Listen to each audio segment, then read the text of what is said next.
New Thought Media Network.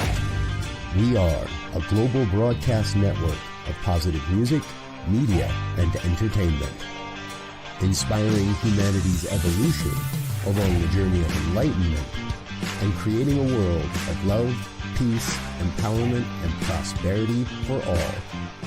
New Thought Media Network. Positively inspiring.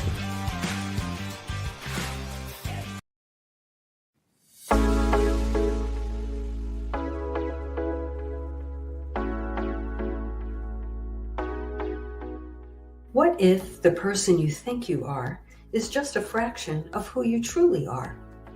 What if years of conditioning and surviving in a challenging world have left you clinging to strategies and beliefs that mask your truest nature? I'm Catherine Duca, psychotherapist and self-esteem coach, and you're listening to Who Do You Think You Are? A show that looks beneath our psychological masks and uncovers our profoundly messy, beautiful, brilliant, tender-hearted essence. Join me as we go in search of the hidden power of our true selves. I'm so glad you're here.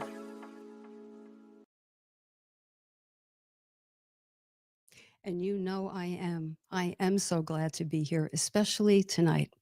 Welcome, listeners. Welcome to Who Do You Think You Are, a podcast dedicated to helping you learn how to have the highest regard for yourself, how to live from a place of genuine self-respect and self-love, and how to make yourself a priority in your own life.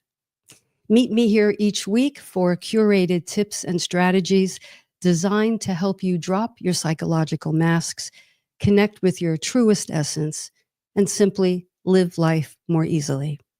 Because we know that when we do approach our lives in this way, we naturally and effortlessly have more room, more generosity, and more love for others. And isn't that the whole point these days, to have more love for one another?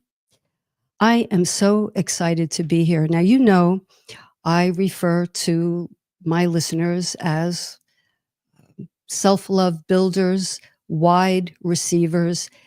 And as of tonight, I think we can add salmon to the mix, and I'll explain why. I'll explain why.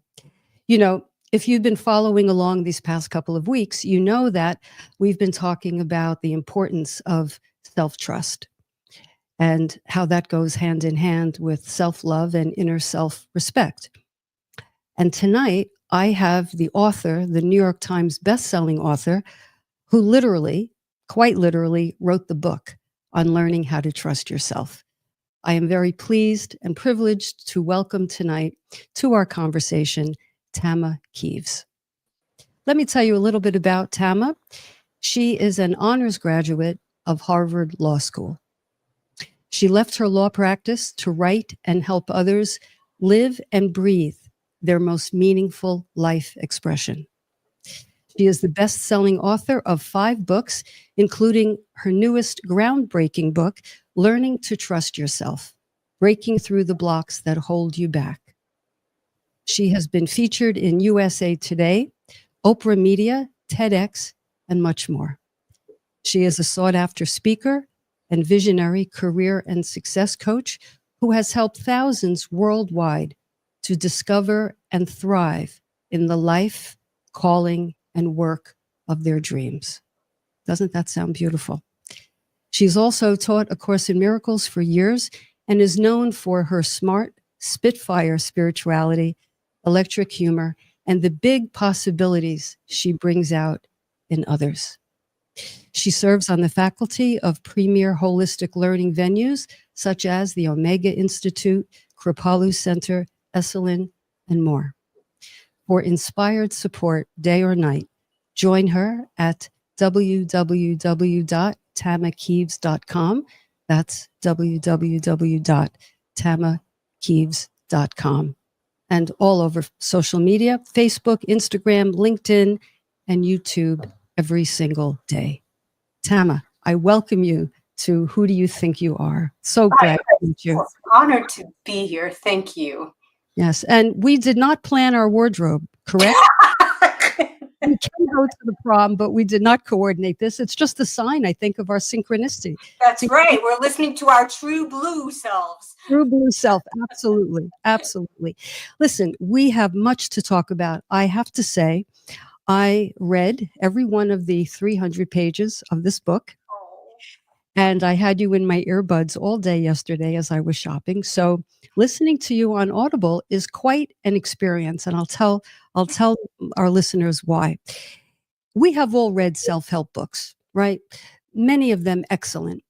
But I have to say, there is something different about this book. And if you listen to your voice, I thought I was really just sitting with a friend who happens to be a life coach, who happens to have gone to Harvard, who happens to have had a messy, brilliant, successful life over coffee. This is how I felt. And so this book is really different. It is really groundbreaking. Maybe it's your style, maybe it's your voice. You're so open, you're so vulnerable. I mean, you tell it like it is, the good, the bad, the ugly, the depressing, the brokenhearted, all of it. And I just felt like this book is, I mean, it's so often said, but I happen to mean it, really a gift. Really a gift to anyone who wants to get beyond self-loathing and self-doubt and self-criticism. This is the roadmap. So you're going to tell us all about it. no, you But keep going. This is wonderful. I'll just, you're bragging about my book. I'm not saying anything. as I was shopping yesterday, I said, you know what? I would like to begin by reading Oh, a portion of the dedication. hmm. First of all, I love dedications, and they really set the tone for the book. And this one did. And now I have to make good on my promise to explain the salmon. So may I read a portion? Please. Okay. Dedication. I dedicate this book to all the salmon, those of us who are compelled to listen to an inner direction even when we doubt ourselves. To the trust warriors, those who love and respect themselves enough to honor their indispensable light. I'm going to jump to the bottom. May every soul salmon find their way home. Homecoming is reclaiming who you really are. You are one for whom nothing is impossible when you listen to your truth and you trust yourself. Right there, Tama, right there. So, your journey. Please tell our listeners your journey. And if you would, can you kindly weave in, because you have such an interesting background, and I'd like to know how you came to this work, how you came to this book, but please, please, please weave in that drive on, what was it, Route 3, I don't know, somewhere in Massachusetts, where you ate a bag of Doritos Yeah. and it changed your life. Yeah. Yeah.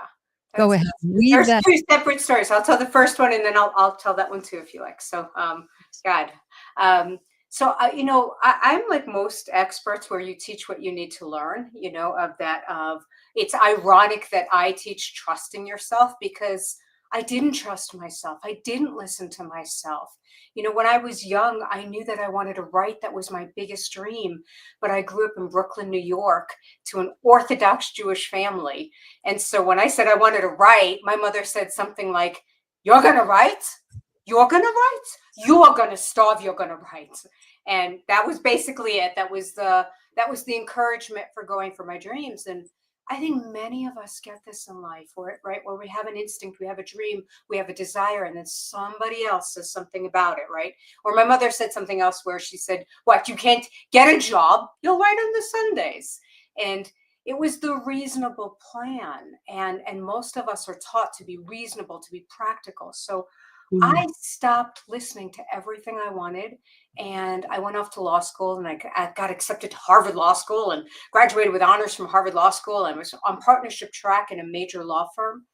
And I was so unhappy.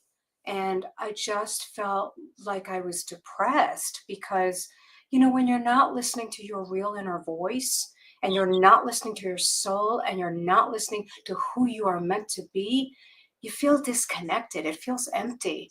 And thank God a friend at the time said, think about it. If you've been this successful doing something you don't love, what Imagine. could you do with what you love? Exactly. Imagine what you could do with what you love. And that's what began my entire journey. Is I just thought, okay, I spent part of my life listening to other people and not trusting myself, and listening to fear and what I thought was practicality. I wanted to know what would happen if I listened to an inner voice. And what I tell people, especially in learning to trust yourself, is that it's really about learning how to listen to an inner voice, but it's an inner voice of love, not an inner voice of fear, right? So, Mm.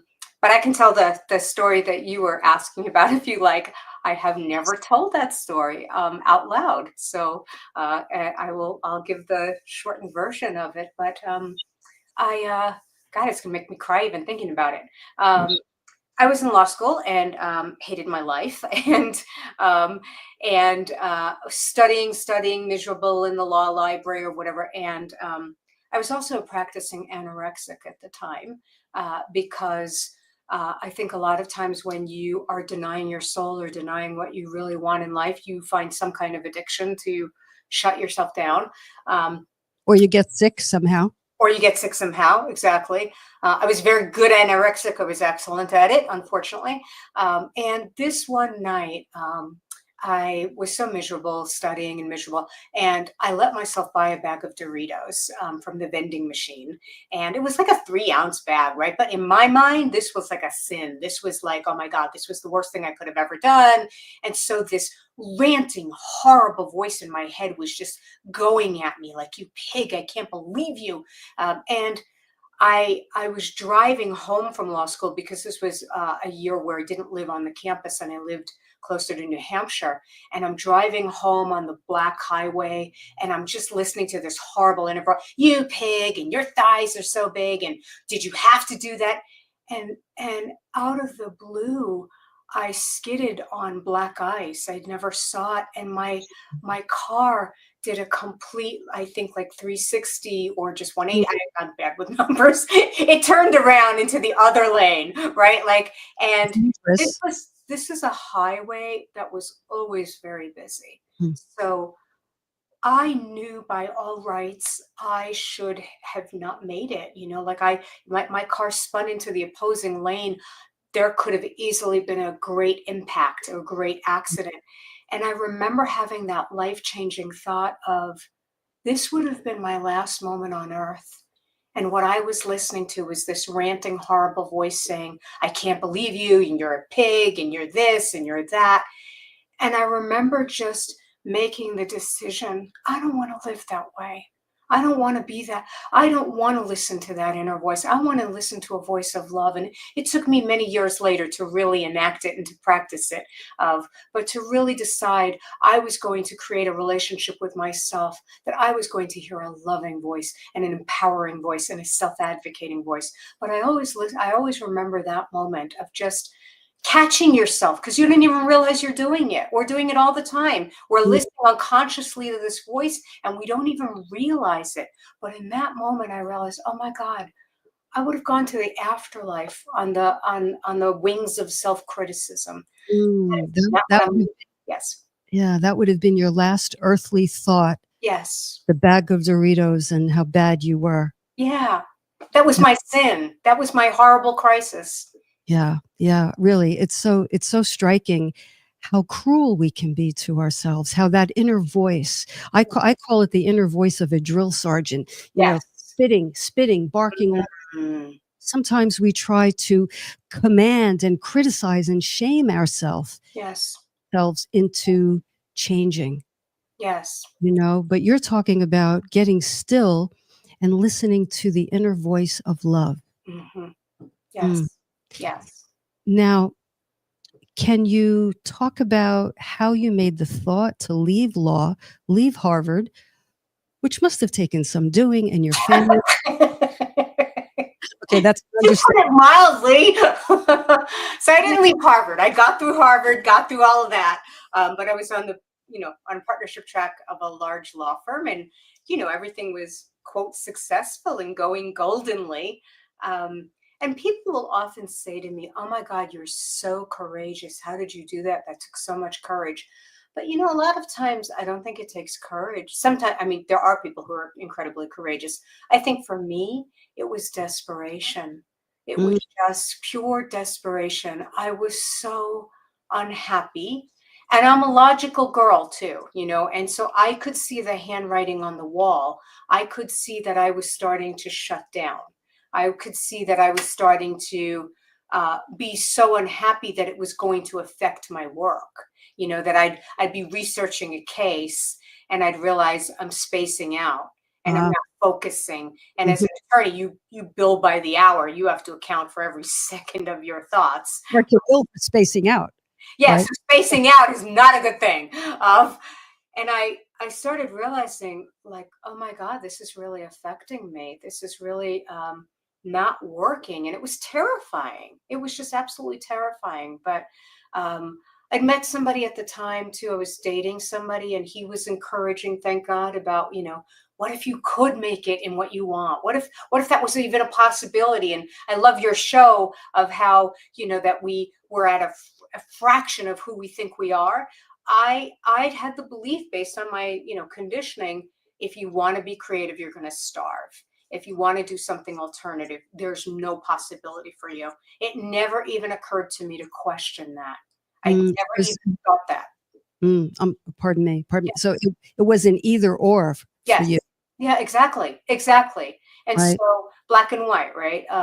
And so it was like, well, I have to be practical. I'm going to eat, right? And it never even occurred to me that it was a belief. It was not a fact.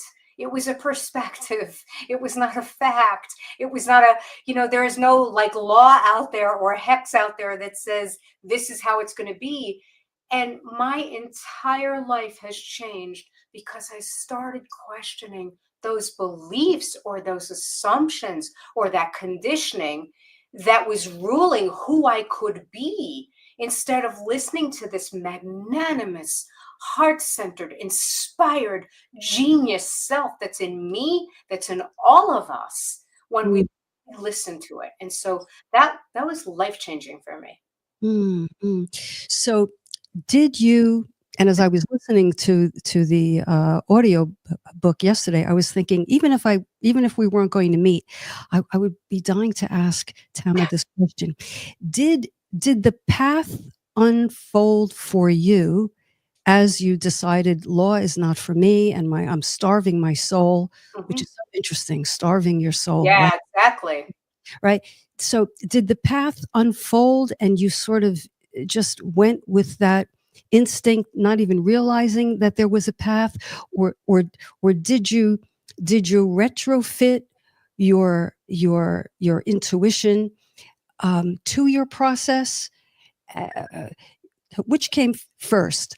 I think it's a big sloppy mess. I wish I could tell you. And now, if you buy my book, I have my 5-step little process that takes you from it's like for me, transformation is just this huge, sloppy, amazing mess that later on you could see was brilliant and there was a plan all the way. So I'll say two things. One, so much of it for me was about undoing my beliefs. It wasn't even about the steps I took. It was about what I was thinking, right? It was like really starting to start facing myself and questioning and opening up to that.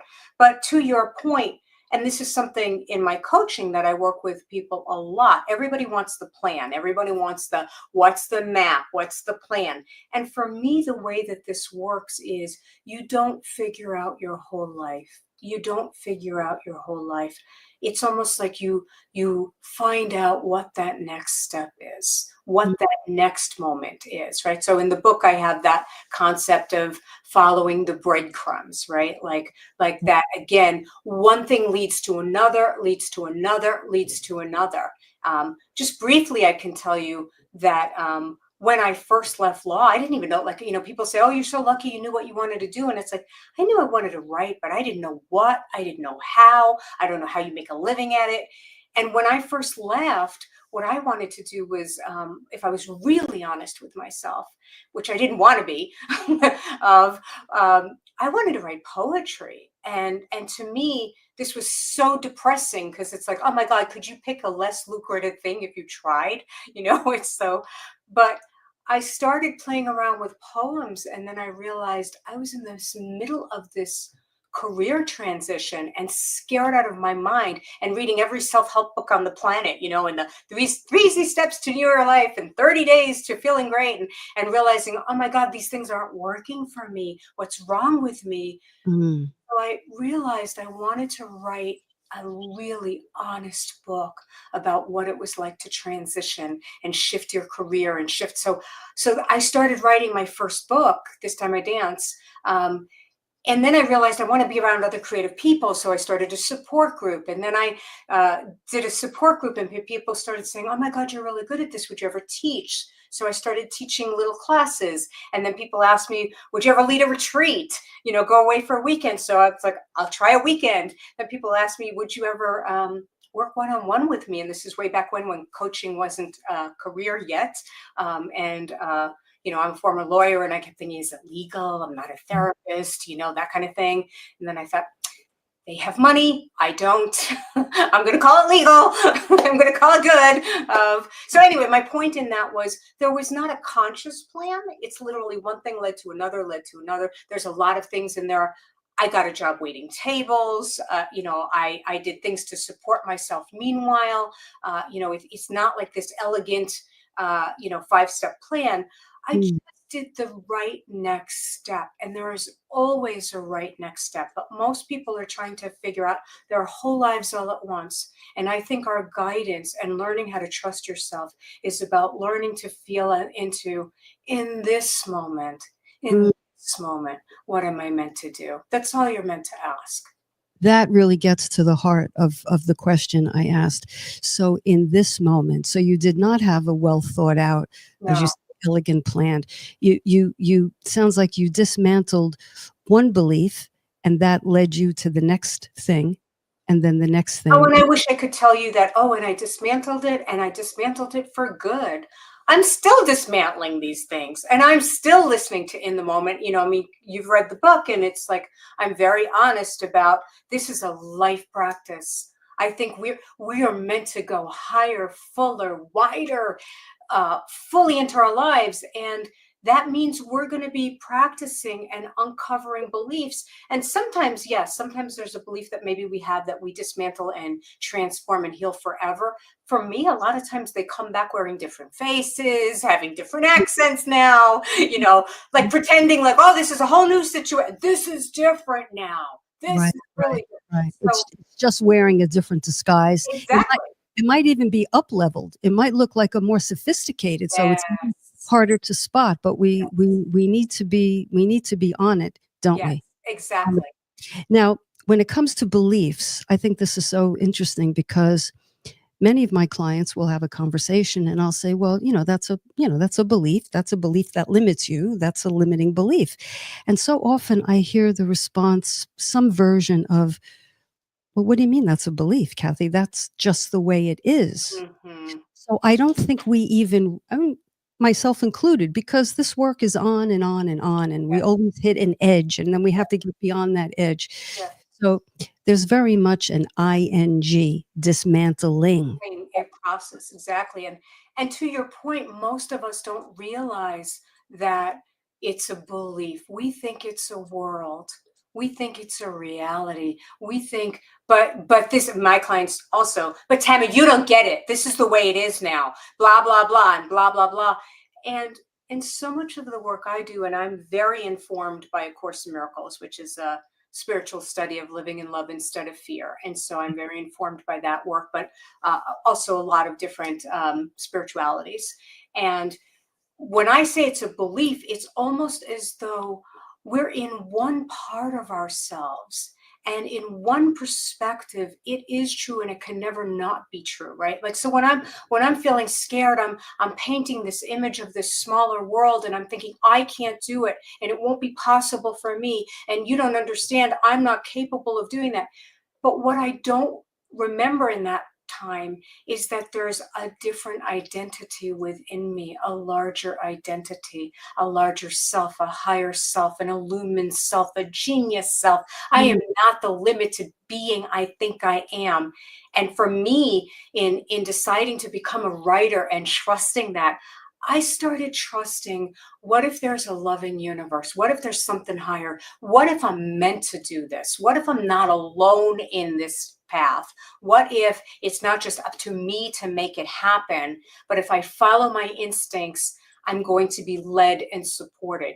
So when I'm in one part of myself, I will see beliefs a certain way. When I'm calmer and loving and inspired and resourceful and connected, I see a whole different world. And I know everybody's had this experience. When you're thrown off, you're stressed, you're angry, you can't imagine anything good. It's always going to be this way. I'm tired. I can't even do anything.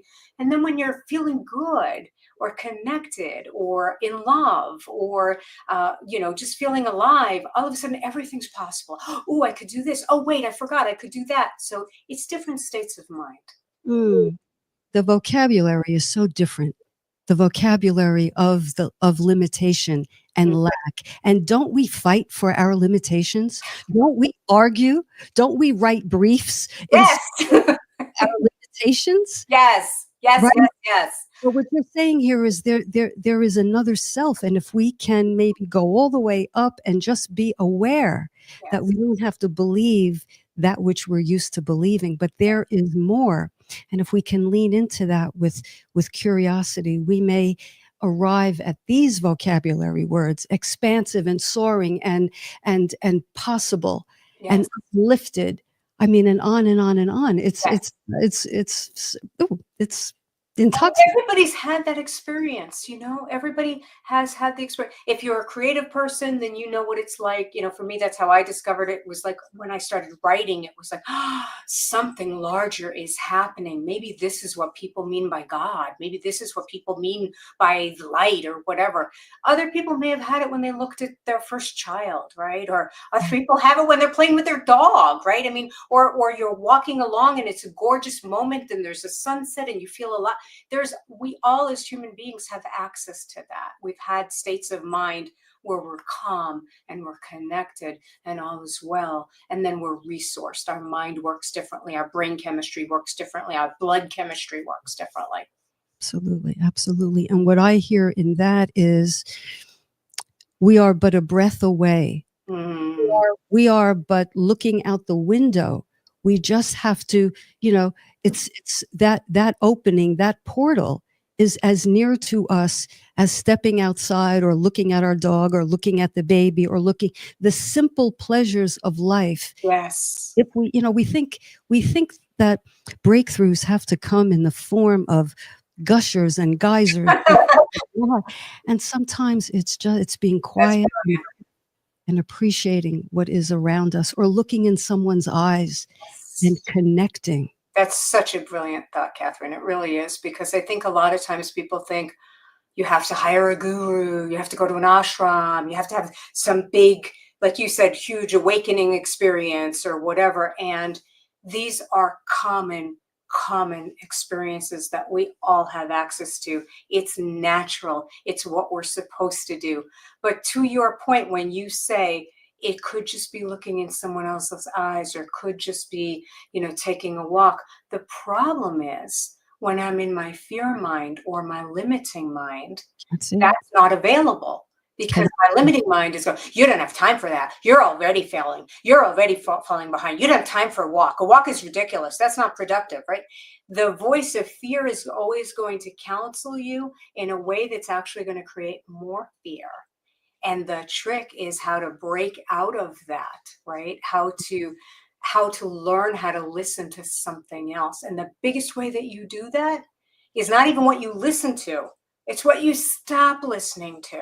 Mm-hmm. That's really the hugest thing I found, was just that, like, it's not even about, oh, I can hear that inner voice or that still small voice or that, loving voice. It's almost that I stop listening to that angry, demeaning, belittling voice. I start becoming aware and I catch that, and I no longer make that my advisor. So true. So true. To not accept the drill sergeant or or that belittling voice as the voice we have to follow. It's a shrill drill sergeant. The thrill. It's a thrill. It hurts my ears.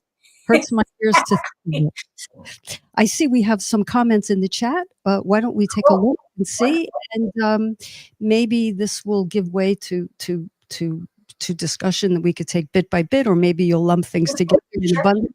So, Wayne, welcome. Divine Feminine will rise and blanket the planet. Well, hear, Wayne. We'll take that. Michelle V, good to see you, Michelle. It's true. Transformation is so messy. Mentioned scary and uncertain. But if you can endure the emotional chaos, what awaits on the other side may just be extraordinary. Beautiful. Mm-hmm. Beautiful. Well and said. absolutely true. And it's like, I think, and the whole world is going through this. And back to Wayne's point, right? Of, like the whole world is going into this, like we're seeing systems fall down. We're seeing challenges in the world. We're seeing so many things that used to work in a certain way.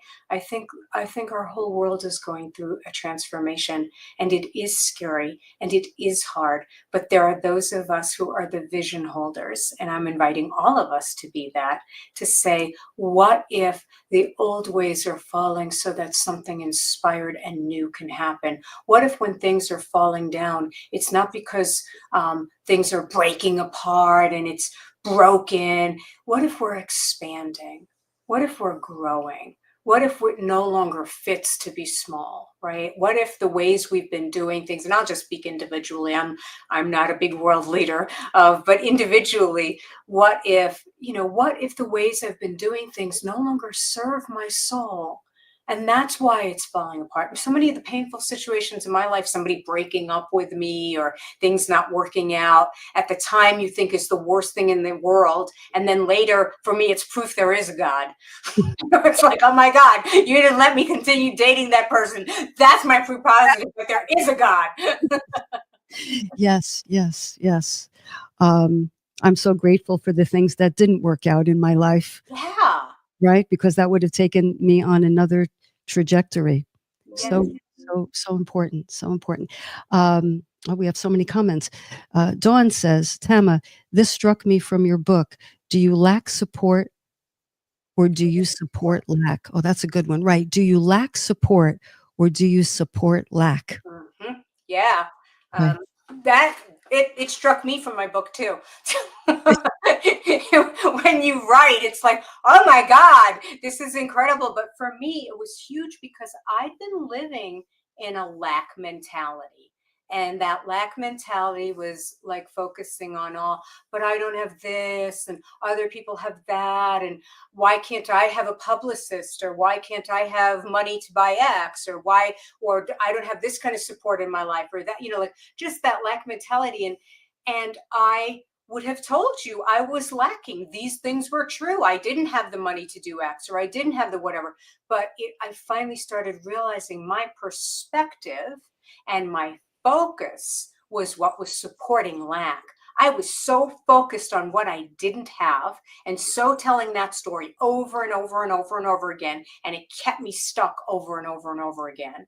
And when I started realizing all that I did have and all the support that was being given to me all the time throughout my entire life, from the smallest, tiniest things, somebody who smiled to me when I was depressed at a 7-Eleven, just the smallest things to the hugest things, right? Of what I call benefactors or supporters. So much of this work is taking an exceptional focus that will create an exceptional life. And it is a practice. It's not denial. It's not pretend. It's not make believe. It is using this brilliant resource of your mind to help you create an extraordinary life. And so I started focusing on all that was working in my life, and appreciating myself, and appreciating every little risk I took, and appreciating my soul, and appreciating what I did have. And then things started becoming way more abundant. So that's what that concept was about. Beautiful. Thank you so much. Janine, welcome, Janine. We have to recognize our fear voice for what it is. It will make us think we're protecting ourselves. Sure. And then we either, go into overdrive trying to conquer that which we think is the reason for our unhappiness. Mhm. And so the bubble that we're in seems to get tighter and Yeah. smaller and more constricted. And then we step on the gas and we try harder to work within that bubble. Yes. Uh, Little do we know, unless we read your book and hear you and maybe some others who teach this stuff, is to try to turn the volume down. As you say, it's not necessarily about reaching; it's Mhm. about Yes. stopping the Yes. interference and the static, Yes. so that we can access. Yes. Right? Would you? And I love your language. I think it's brilliant. I love your language of it's a bubble. It literally is like we're in this bubble and in that world, right? And then you think you do have to work harder and you do think have to prove it and you do have to, and you're never ever going to succeed in that bubble, No. right? You're never going to prove to somebody that you're worth something. If you have to prove it, game over. If No. you have to prove it to yourself, game over, That's right? right. And so that's a really brilliant concept of that bubble. And it really is just always that choice of which voice I listen to. And it's finding the tools or the techniques or the ways that you get to that. I mentioned to you earlier that I have a free gift, and I'm just going to talk about it right now, only because I Please just do. want to talk about this technique. So I am offering a free gift to this amazing, amazing community. And you can get it at tamakieves.com/best-tool. But I just want to tell you a little bit about it because it's just such a cool technique. It's what I personally use almost every single day of my life. It is what I use almost every single day of my life. It is what has made me sane. I have taught it to thousands of students, thousands of clients, because I'm not somebody who is really adept at getting very, very quiet and finding that solace immediately and getting connected to that loving voice. I have a very active mind and in a very active world. So I've needed to learn how to undo that fear. So this is what this technique does. It undoes the fear so that you start trusting yourself, right? And so basically, I'll just tell you a teeny bit about it, and please download it because I did a video that's short, it's fun, it's interactive, and it will make you practice this. But basically, it's that I help you get in touch with the fear so that you're not ignoring it. You're not just saying, "Oh, it doesn't exist," or "I shouldn't listen," because when I'm in fear or when I'm anxious, I do need to listen to it. It would be cruel not to listen to it, right? So, like, I get the fear out and then I write to myself or I listen, and I'll teach you how in that tool and that technique to listen to the other side, to listen to what your strength would say, what your love would say. For me, it's been amazing because even though I think I'm stuck in fear and there is no other way to see it, I've never seen anybody who doesn't find another way to see it when they use this technique. Like Mm. it's just it takes some practice. I mean, but it's just, and it's a dialogue. It's for me. And again, I'm not saying that this technique is for everybody all the time. I don't know. Like I'm just saying this has been my best technique. It's worked for me. It's worked for many, many people. And it's helped me create a relationship with myself because I didn't know how to do that. I read all the books and I heard that and I knew I was supposed to be loving to myself, but I didn't even know what that meant or how. And this technique really helped me see that I do have another mindset or access or love inside me that I could connect to at all times. And it also trains you to start listening to what your fear sounds like so that you catch it more often. That's so key, to catch it in real time, to recognize it in the moment, and then go in there and then say, well, say what? What should we say when we begin to hear it? That's huge. First, what you just said was huge. Even catching it, because I didn't even realize it, and I started catching it not only from what it was saying, but the tone it was speaking in. Because sometimes my inner guidance might say the same thing my fear is saying, but there would be very different tones, right? So my inner guidance might say, "Hey, you need to." you need to call that person right now. My fear might say, call that person, you jerk. What are you waiting for? Right. Mm, And it's just mm, very different, right? And mm. different motivations. So I think the biggest thing is to start knowing what it is for you, how it sounds like for you. Because once you start catching it, you're one step removed. You have the ability of power. It's the choice point, right? Like you start becoming conscious and alive. You're not on autopilot anymore. You're not in that bubble anymore. It's like the key to the bubble, The right? key to the bubble. Yeah. Right, because what I'm hearing is that when we're so identified with with the terror, the fear, with the shrill drill sergeant, when we're so identified with that, we're all up in it. Yes. But when we start to hear, then there is the I am and the what I'm hearing. And in a Mm. little bit of objectivity, I think we can have choice. This is what I'm hearing. Yes, We can have exactly. choice. And I think it's really important also. I use the words fear and love because, again, I'm coming from Course in Miracles perspective, and so it uses the words there. But I want to distinguish. It's not always fear as in terror or anxiety. For me, my fear often speaks in terms of practicality. It Mm. speaks in terms of good judgment, right? It's love language. It's Interesting. I Interesting. love that. Oh my God, that is the best line I've heard all day. Thank you. That is exactly it. It's love language is saying, I'm just being practical. I'm just being realistic. You need to do this, right? And so I don't even realize that it's the fear. It's a diminishing thought. It's a limiting thought. If you are ever hearing something that's saying there's only one way to do it, you can't do it any other way, that's a limiting thought. That doesn't sound like the universe or something higher or more alive to me, right? Mhm. And so I just wanted people to know that fear could be anger. I'm angry, or I'm pissy, or I'm just uncomfortable. Anything where I'm not in my well-being, I'm not in my love. And love, by the way, doesn't always mean, oh my God, I love that person. I'm romantically involved and I love everything. But love just means like well-being. I'm connected. I'm alive. I want the best for everyone, right? So I just wanted to distinguish that. So beautiful. Yeah, love is not necessarily sappy or Yeah. syrupy or paint or any of that. Yes. Love is accountability, right? Love is sober. Love is, Mm, but love is knowingly plugged into the vastness of the yes. universe that exists within each of us. Yes, yes, yes, yes. And I think sometimes what comes up for people is they start thinking, "Ooh, I want to listen to that inspired inner voice, or I want to listen to love, or I want to be loving, or I want to be spiritual." And then they start assuming they know what that means. So, if I'm loving and spiritual, I will pick you up from the airport all the time, or I will do blah blah blah. And for me, it's the courage to listen to this divine inner guidance that's original, that's an infinite intelligence, and that at every single moment it's informing me, but it's original. It might be different at different times. Love for me might not be picking you up at the airport. Love for me might be saying, I'm tired, or that's not the kind of friend I am. I'm the kind of friend, if you need to talk at 4 a.m, I'm there, but I'm not driving anybody anywhere.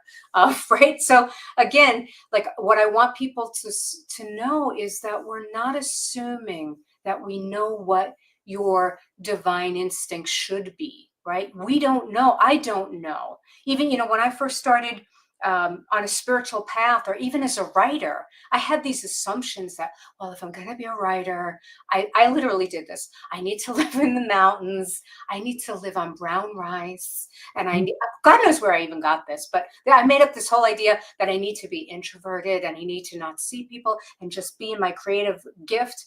I hated that life. I'm an Mm, extrovert. mm, It's like I loved a lot of that life. I loved a lot of it. And some of it was very good for me. But it was just these assumptions. Or I read Hemingway, and Hemingway got up at 6 in the morning to write. So I thought, oh, well, if you're a writer, you have to get up at 6 in the morning. And it's like, again, I'm going to ask everyone who's listening, you have never been here before. There's a code of genius in you. No one knows how to do this. You don't know how to do this, but there is an instinct in you. And you will do it your way. And it doesn't have to conform to anybody else's way, not even your own ideas, or not even the way you did it yesterday. right? Like, this may have worked for me yesterday, but today I'm an original human being again. I still have to listen. I still have to check in. That's the operative word, and that's the word I'm coming away with from this conversation, Tama. Original. Original. Be open to the newness and the first timeness of things. That's really terrific. Terrific. All right, let me get back to the chat because, gosh, time is running out, and you're going to have to come back and spend 2 or 3 or 4 hours here, I think. Do that. Sounds good. Let's see. So, Leandra, welcome. I love how Tama says we all have access to these breakthroughs. When we say we are stuck, we will continue to be. And you also say your portal, your block is your portal. Yes. Your block is your portal. So does that speak to Leandra's point here? Absolutely. You know, like, well, I think Leandra's actually saying a great thing about, again, it's that exquisite focus. Whatever my beautiful brain focuses on, whatever I pay attention to, it will be true for me because I'm living in that. It's the simple thing of like, if I look for white cars, I'll see white cars. If I tell myself I'm stuck, I will see all the evidence of being stuck. When I tell myself I am becoming free, or what you just said, my block is my portal. Can you take that in? My block is my portal. For me, what that meant was where I'm blocked is where I have the most energy. My energy is all tangled up in that, right? I have some belief that is holding back this tidal wave, and that I want to look at the blocks because that's what's going to free the love. That's what's going to free the energy. That's what's going to, because I had to learn how to become a different human being so that it wouldn't be blocked. And that gave me so much more energy. So if we have blocks, we should not despair. Yeah. We should not get tight around the blocks.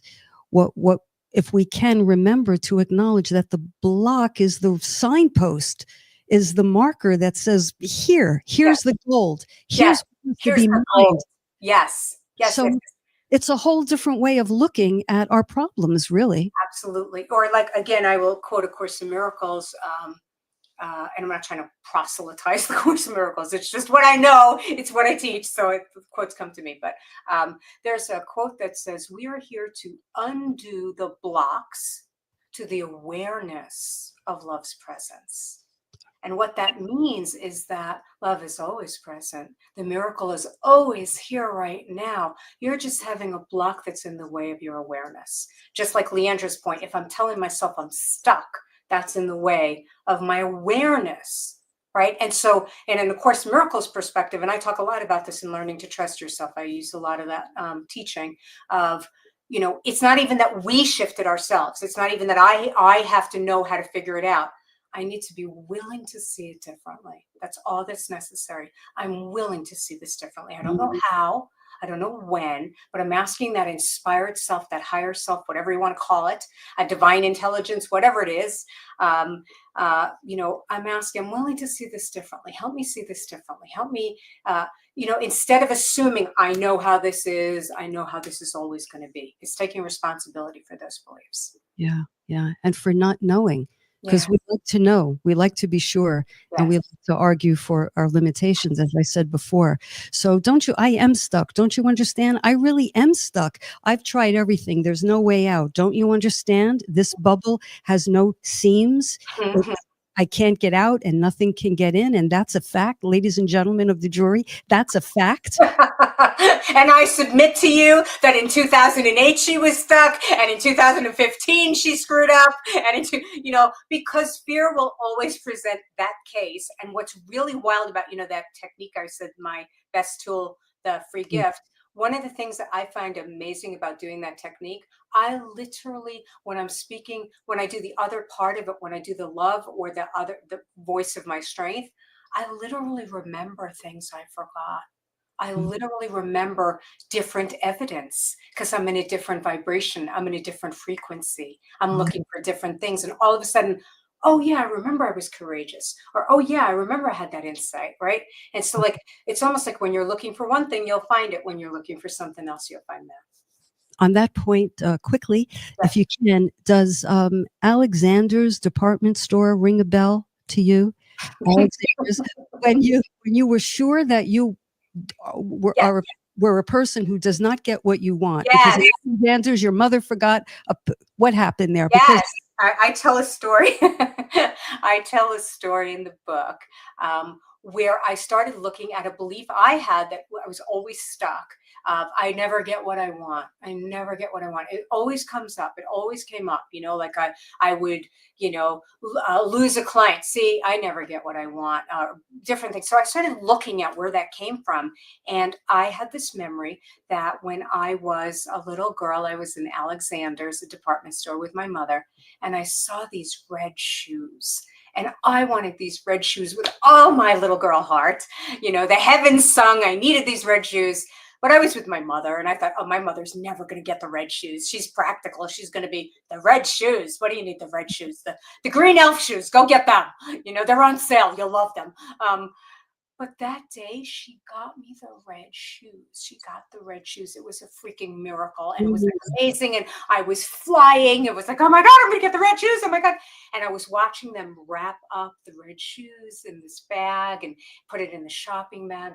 And then my mother lost the shopping bag. And I didn't get the red shoes. And I was just brokenhearted. And I think I formed that belief in that moment that said, I'll never get what I want.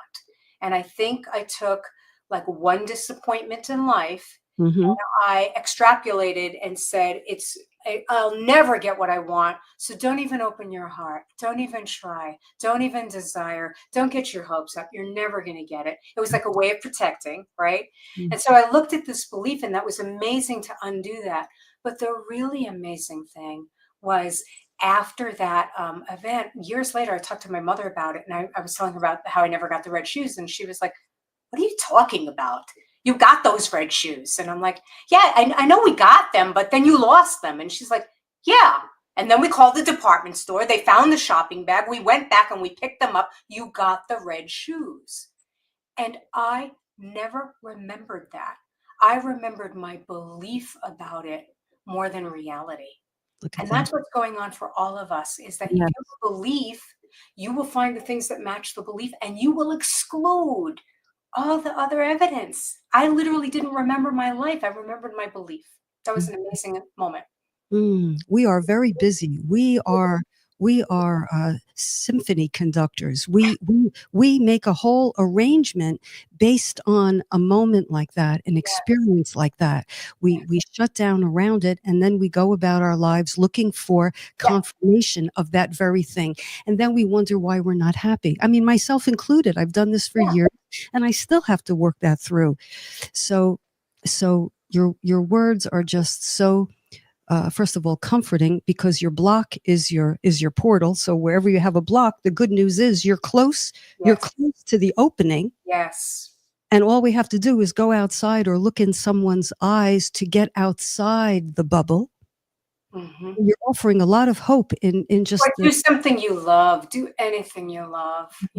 Go play the piano. Go write. Go walk on the beach. Whatever it is that you love, that's your soul. Connect with it. Yes. All right, let me get through a couple of more comments in the chat. Let's see. Michelle says, I love that original and newness of doing things differently. Yes. I do too. Okay. And Wayne, bless humankind. Absolutely. Oh. Absolutely, Wayne. Yeah. Tama, you were talking about how so many things in our country are being dismantled and everything, and how we can look at that differently, because something has to die in order for something to be reborn. Okay, I offer that on what is Palm Sunday and Passover. I mean, the whole idea. And I also so believe in all of us. I believe that my deepest passion is for what I call maverick souls. And that's those of us who are daring to listen to inspiration instead of fear, and to not join with hate, and to not join with solidifying with black and white, but that there's always an inspired way, and that each of us is part of that answer. And when we're doing what we're called to do, collectively things begin to change. Yes, so much. So I'm listening to you, and I'm seeing the chat. There's so many comments. I don't think we're going to get to them all, but let me take one or two more from Annette. Annette, welcome. So nice to have you. I love that thought. but this was a few minutes ago. So letting go of what no longer serves, yet at times it feels like jumping off the high dive. Yeah. Yeah. And it's jumping off the high dive to the small self, to the terrified self, not to the big self. There's part of you that was born for this. There's part of you that this is natural. You're going to breathe more, not less. Can you say that again? Can you say that? When it feels like it's so scary, you're jumping off the high dive, right? To the smaller self, to the self that's identified with that bubble and that world. That's death. That's going to be death. Right? Certain death. But to the larger self, to a natural you, the unknown is actually safer because you will connect with your heart, your soul, your guidance. And there's something in you that does know at all times. And it's natural and it's breathing, but we have to retrain ourselves. The unknown is safer. Well, that's a podcast episode in itself. Is safer because that would otherwise be, without benefit of your teaching, that would otherwise be a very hard sell. Because right, what's more frightening and what freaks people out more than uncertainty, the unknown? They are so sure. My last book before learning to trust yourself was Thriving Through Uncertainty. So that's a lot of what that one's about. I'll have you back for each of your books. All right. All right, listen, we are short on time. My apologies. I don't have time to get to everyone here. Tama, how could people get more of you? What are you doing? I know you're on your book tour. I'm sure you're very busy, but how can people gain access to you? I'll say a few things. I'll just spit out a few things. So first of all, in terms of book tour, please look on my website. I'm going to different cities. If I'm anywhere near your city, I'd love to meet you. If I'm not in your city, find me a speaking engagement. I'll come, just stay in touch with that because I love meeting people live. I'll say a few other things. In terms of live, I have a retreat coming up at Kripalu in Massachusetts on Unleash Your Calling, Create the Work and Life You Love. That's April 25th through the 27th. So that's coming up. It's a weekend. Join me. They are heaven. I have a 5-day retreat coming up there also later on in the year.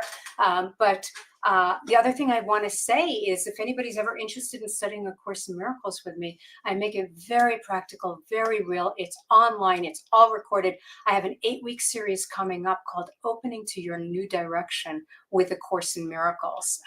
So that's actually starting next Tuesday. But like I said, it's all recorded. You can join me on Zoom Live. And I'm very interactive with people. We do exactly what we were just doing. I answer questions. I'll teach a major concept. I have people who stay with me for years. I have brand new people coming in. It's an amazing community. If you have any interest in A Course in Miracles, got to join me. Other quick things, join me on social media every day because I do videos on Facebook and on LinkedIn and Instagram, all of it. So, and basically tamakieves.com, that's the mothership where you can find out anything and everything, because I'm sure I'm missing saying a few things, but I don't want to deluge people. But seriously, I think it's so important to connect with people that you find inspiring. If you love this podcast, support Catherine's podcast, because again, things that support you. If you find my work inspiring, stay with me. If you find somebody else, it's so important to connect. The other thing I'll just say also is, do make sure you get that tool. Use it, try it, play with it, go to it now. If you've been inspired, take an action, tamakieves.com/best-tool, because I just want you to play with it and experience it. And then you'd also get my free fortune cookies. They come out once a week. They're digital downloads of guidance. Everybody loves those. So it's a way to stay in touch. So I've been building a worldwide community of those of us who I say are maverick souls, those of us who are daring in this lifetime to listen to inspiration, to be conscious, to be alive, to grow. And it is a messy transformation, and it's amazing, and it's real, and it's incredible. And I think it's important to stay around people who are doing it with you, right? And the voices that inspire you to stay with it, because you're not alone. And it's amazing. If you're questioning your life, I'm so grateful that you are. I'm so grateful that you are conscious and alive and being here in a podcast like this. I'm so grateful. It's like, for me, we're the family of mankind, and we're bringing the consciousness a little bit further. Every one of us who grows even a little bit. So honored to be here. Well, Tama, so honored to have you here. Thank you so very much. I've had to look at the clock 2 or 3 times because I said this is impossible, but the buzzer is going to ring. Thank you so much, listeners, self-love builders, wide receivers, salmon and mavericks, one and all. We have a place to plug in to. We have a vehicle. Learning to trust yourself, breaking through the blocks that hold you back. Get it? Every page. I say it's like an oil diffuser for your spirit. Every paragraph disseminates inspiration and upliftment. So with that, thank you so much for joining me on Who Do You Think You Are on New Thought Media Network. I'll meet you back here the same time next week for continuation. Maybe we'll talk more about Tama's book. Maybe we'll talk about the unknown, how the unknown is safer. I'll dabble in that, and then maybe Tama will come back at some other point. I wish you well, listeners. Thank you so much for your time and your attention tonight. Get a good night's rest. Whatever issue will be there tomorrow. Your block is your portal. Be well. Good night. You're listening to Who Do You Think You Are? Take care.